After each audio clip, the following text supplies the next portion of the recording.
Hello ভাই বোনেরা, সুখের নীড়ের একটি নতুন ভিডিওতে তোমাদের সকলকে স্বাগত জানাচ্ছি। আশা করি তোমরা সবাই ভালো আছো, আমিও ভালো আছি। তো এদিক ওদিককার কোনো কথা আজকে আর বলবো না, আজকে সরাসরি একটা কথাতে যাব। সেই কথাটা হলো যে একটা ইতিহাস, যে ইতিহাসটা আদৌ ইতিহাসের পাতায় কোনোদিনও ওঠেনি, যে ইতিহাসটা আমাদের হিন্দুদের যে ইতিহাসে অন্ধকারে রাখা হয়েছে। অ্যাকচুয়ালি এই ইতিহাসটা সব হিন্দু যারা কলকাতায় থাকে বিশেষ করে তাদের জানা দরকার, জানা প্রয়োজন। ঠিক আছে, এবার সেই ইতিহাসটা আজকে আমি কিছু ইতিহাস তো এখনো ইতিহাসের পাতায় ওঠেনি, কিন্তু আমার চোখে এটা ইতিহাসই এক প্রকার ওঠার মতন, এরও সেই যোগ্যতা আছে ইতিহাসে ওঠার মতন। তো আমি বলতে চাইছি যে আমরা হিন্দুরা যে কলকাতায় থাকছি নিশ্চিতভাবে সুন্দরভাবে, তো সেটা কার জন্য হয়েছে সেটা কি আমরা কজন জানি? আর যারা জানো তারা তো জানো, যারা জানো না তারা অবশ্যই আজকের ভিডিওটা স্কিপ করবে না, পুরোটা শুনো, একটু কষ্ট করে 5-7 মিনিট আমার জন্য দিও আজকে। যারা আমাকে ভালোবাসো, আমাকে সাবস্ক্রাইব করেছো, আমাকে দেখো তারা, ঠিক আছে? তো ভাই বোনেরা, আজকে 1946 সালে আমাদের এই আগস্ট মাসে 15 থেকে 18 তারিখ অবধি খুব গুরুত্বপূর্ণ, কারণ এই সময় মুসলিম লীগের আন্ডারে সুরাবর্দি কিন্তু কলকাতার হিন্দুদের কচুকাটা করছিল। আর তোমরা এই প্রতিবেদনটা হয়তো অনেকেই দেখে থাকবে আর বাংলাতে 16 তারিখে এটা দেখিয়েছে। তো সেটা আমিও জানতাম না। তো যাই হোক, তো তারা এই সুরাবর্দি মুসলিম লীগের তারা হিন্দুদের কচুকাটা করছিল, এবং এই কচুকাটা মানে পুরো তোমার কলকাতার রাস্তা পুরো রক্তে ভেসে গেছে, এতটাই হিন্দুদের নিধন হচ্ছিল। তার কারণ একটাই, যে কলকাতাটাকে তারা চেয়েছিল, ওই কি বলে জিন্না চেয়েছিল এটা পাকিস্তানের আন্ডারে করে দেবে। পাকিস্তানের আন্ডারে করে দেবে মানে বর্তমানে এটা থাকতো বাংলাদেশের আন্ডারে, কারণ তখন তো বিভক্ত হয়নি। এখন বিভক্ত হওয়ার পর এটা তখন তাহলে বাংলাদেশের আন্ডারে চলে যেত। জিন্না এটা চেয়েছিল, এবং এক ধারসে তারা এরকম হিন্দু নিধন করছিল। তো ভাই বোনেরা, এবার সেই সময় যাকে আমরা কোনোদিন চিনি না, নাম শুনিনি, খুব কম লোক নাম শুনেছি, যারা এইসব কালচারে থাকে তারাই আর কি। সাধারণত আমরা ইতিহাস বইতে যাদের নাম পড়েছি তার তার আশেপাশে এই ভদ্রলোকের নাম, এই বীর সন্তানের নাম কিন্তু লেখা হয়নি। তো তাকে বলা হয় গোপাল পাঠা, তার নাম। তো সেই ভদ্রলোক চপার হাতে রাস্তায় নেমে পড়েছিলেন যে আর একটি আমার প্রাণ থাকতে আর একটি হিন্দুকেও মরতে দেব না, একটি হিন্দুর বাড়ি নষ্ট হতে দেব না, একটি হিন্দু নারীর বধূর সম্মান হানি হতে দেব না। উনি এটা পণ করেছিলেন। আর যখন ওনাকে চপার হাতে দেখে উনি নেমেছেন, তো ওনার সাথে আরও হিন্দু ইয়াং ছেলে মেয়ে তারা যুক্ত হয়েছিল। প্লাস উনি হিন্দুদের নিয়ে পাড়ায় পাড়ায় দল তৈরি করেছিলেন, করে রুখে দাঁড়িয়েছিলেন। রুখে দাঁড়ার পরে এই সুরাবর্দি মুসলিম লীগ এরা পিছু হটেছিল। তখন এরা আস্তে আস্তে এই কলকাতাকে যে চিন্তা ভাবনাটা করেছিল যে পাকিস্তানের আন্ডারে করে দেবে, সেইটা এই চিন্তা ভাবনা থেকে তাদের দূরে সরে যেতে তারা বাধ্য হয়েছিল। তো এই গোপালচন্দ্র মুখার্জিকে আমরা কিন্তু ভাই বোনেরা চিনি না। গোপালচন্দ্র মুখার্জি অ্যাকচুয়ালি নামটা তাই জন্যও আমি তোতলাচ্ছি, সোজা কথা, কারণ আমি শুনিনি তো সেইভাবে। আমি নেতাজির নাম শুনেছি, আমি গান্ধীজির নাম শুনেছি, আমি ভগৎ সিং এর নাম শুনেছি, আমি বিনয় বাদল দীনেশের নাম শুনেছি, আমি চিত্তরঞ্জন দাসের নাম শুনেছি, কিন্তু এর নাম তো আমি শুনিনি।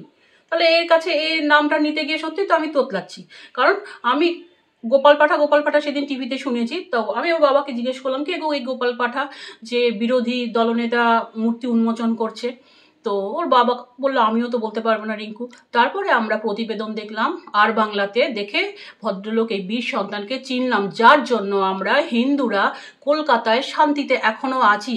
কারণ আমরা কিন্তু আমাদের কলকাতার হিন্দুদের কিন্তু আর এখানে থাকতে হতো না। যারা এই দিনটাকে বিশেষ করে 16ই আগস্টকে যারা খেলা দিবস হিসাবে পালন করছে, তারা কিন্তু আর খেলা দিবস হিসাবে পালন করতে পারতো না যদি আজকে কলকাতাটা পাকিস্তানের আন্ডারে চলে যেত। সেই দিন যদি আজকে ওই ভদ্রলোক না রুখে দাঁড়াতেন, গোপালচন্দ্র মুখার্জি গোপাল পাঠা যদি না রুখে দাঁড়াতেন, তার সাথে আরো হিন্দুদের জোগাড় করে তিনি যদি না রুখে দাঁড়াতেন, তাহলে কিন্তু আমরা কলকাতা থাকতো না, বাংলাদেশের রাজধানী হতো। এইটা কিন্তু ভাবে না, যারা খেলা হবে চিৎকার করে, তাই না? তাহলে ওই দিনটাকে কি করে খেলা হবে বলে, যে দিনটা হিন্দুদের কচুকাটার দিন, হিন্দুদেরকে মারা হচ্ছে, আর কি বলে মেয়েদের বধূদের সম্মানহানি, এবং যেভাবে সম্মানহানি হয়েছে, ওর বাবা আমাকে 2-1টা ঘটনা বললো, যে ঘটনাগুলো আমি তোমাদের সামনে বলতে পারছি না ভাই বোনেরা। এতটাই বিচ্ছিরিভাবে তাদেরকে মেরেছে, নৃশংসভাবে তাদেরকে মেরেছে।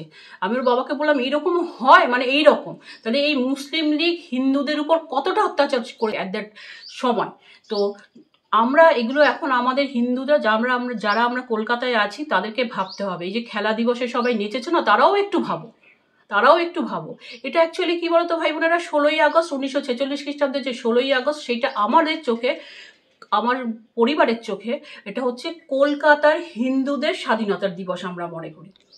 তাহলে এই গোপাল পাঠাকে আমাদের সমানভাবে সম্মান করা উচিত, সমানভাবে স্মরণে রাখা উচিত, সমানভাবে তাকে প্রণাম, যেমন সবাইকে প্রণাম জানিয়ে স্মরণ করি দিনগুলোতে, বিশেষ বিশেষ দিনগুলোতে একেও করা উচিত। কারণ আজকে হিন্দুরা আমরা এখানে আছি কলকাতাতে, বিশেষ করে যারা কলকাতার হিন্দুদের কথা কিন্তু আমি বলছি, ঠিক আছে? তাহলে এইটা তোমাদের ভাবতে হবে। তখন সেই সময় ওই 3 দিন 4 দিনে অফিসিয়ালি মরেছে হচ্ছে 5,000, 4 থেকে 5,000 অফিসিয়ালি মরেছে, আনঅফিসিয়ালি 10,000।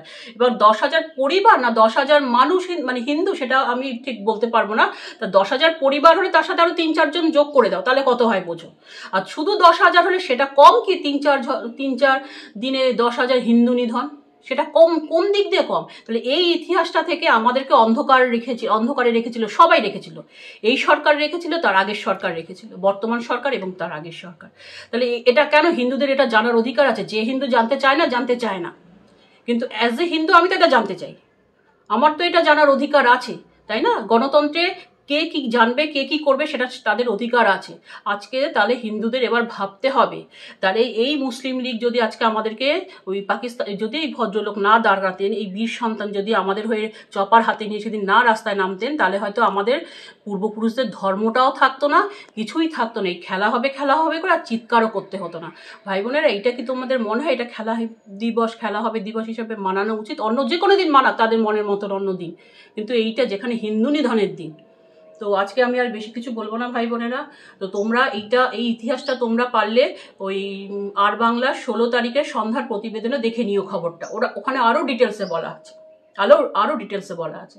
তো যাই হোক, এই ভদ্রলোককে, এই বীর সন্তানকে আমাদেরকে কিন্তু সবার, আরও যারা শহীদ হয়েছে তাদের সবার সাথে একেও আমাদের স্মরণে রাখা উচিত, তাই না? আমরা জানতাম না হিন্দুদের অ্যাকচুয়ালি এই ব্যাপারটা, যে ব্যাপারটা মুসলিম লীগ ঘটিয়েছে, কোনো হিন্দু লীগ কোনো তৈরি হয়ে যদি ঘটাতো, তাহলে কিন্তু বিশালভাবে প্রচার হতো, তখন কিন্তু বিশালভাবে প্রচার হতো যে হিন্দুরা এই করেছে। তাহলে এইটাই বা প্রচার হবে না কেন আমরা জানবো না? কেন আমরা ওই মুঘল আমলের আমরা কিন্তু অত্যাচারগুলো জানি না, মুঘলদের ভালোগুলো দেখায় আমাদের, যে ওরা যে কত অত্যাচার করেছে, কত হিন্দুকে নিধন করেছে, এগুলো কিন্তু আমরা কোনোদিনও ইতিহাসের পাতায় পড়ি না, তাই না?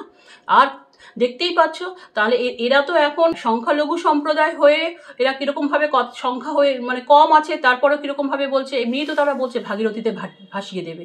কেউ বলছে আমরা এই ধর্ম নিইনি বলে পাপ করেছি, হিন্দুরা সব পাপ করেছি আমরা।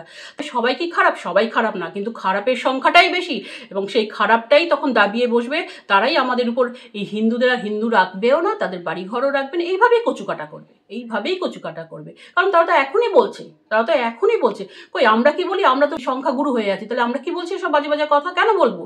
তাদের সাথে একসাথে আছি, তারা আমাদের ভাই বোন। অ্যাকচুয়ালি ওরা কি বলে বলতো, ওই সংখ্যালঘু সম্প্রদায় বলে ভাই বোন আমরা জানি না, ভাই বোন বলে আমাদের মধ্যে কোনো মানে শব্দ নেই। আমাদের মধ্যে ভাই বোন একমাত্র একই রক্তে হলে, কাকা জ্যাঠা পিসি মামা দাদা, এরা আমাদের কোনো ভাই বোন হয় না। তা এরা বলছে তোমরা হিন্দুরা বলতে পারো ভাই বোন, আমরা ভাই বোন বলে আমাদের ডিকশনারিতে কোনো অভিধানে কোনো শব্দ নেই। তো যাই হোক ভাই বোনেরা, এইটুকু, এই গোপাল পাঠা প্লাস এর আসল নাম হচ্ছে গোপালচন্দ্র মুখার্জি, একে ভদ্রলোককে কিন্তু তোমরা স্মরণে রেখো। আর এই দিনটা 16ই আগস্ট দিনটাকে তোমরা এবার খেলা হবে দেবে না কলকাতার হিন্দুদের স্বাধীনতা দিবস হিসেবে পালন করবে, সেটা তোমরা দেখো, তোমরা ভাবো। আর আমার মনে হয় যে বেঙ্গল ফাইল সিনেমাটা বেরিয়েছে মনে হচ্ছে এই ভদ্রলোকের উপর, এবং সেটা না দেখতে দেওয়ার, আমরা হিন্দুরা যাতে না জানতে পারি আমাদের হিন্দুদের সাথে কি অত্যাচার হয়েছে, সেই জন্য আমাদের অন্ধকারে রাখা হচ্ছে। তো ভাই বোনেরা, আজকের মতন এইটুকু। হিন্দুদের জাগতে হবে, হিন্দুদের নিজেদের ভালোটা বুঝতে হবে। আজকের মতন ভিডিওটা এইটুকু। ভালো থাকবে, সাবধানে থাকবে, আমার পাশে থাকবে, সাবস্ক্রাইব করে আমাকে এগোতে সাহায্য করবে। ভিডিওটি ভালো লাগলে লাইক করবেন, বন্ধুদের সঙ্গে শেয়ার করবেন এবং অবশ্যই চ্যানেলটিকে সাবস্ক্রাইব করে দেবেন।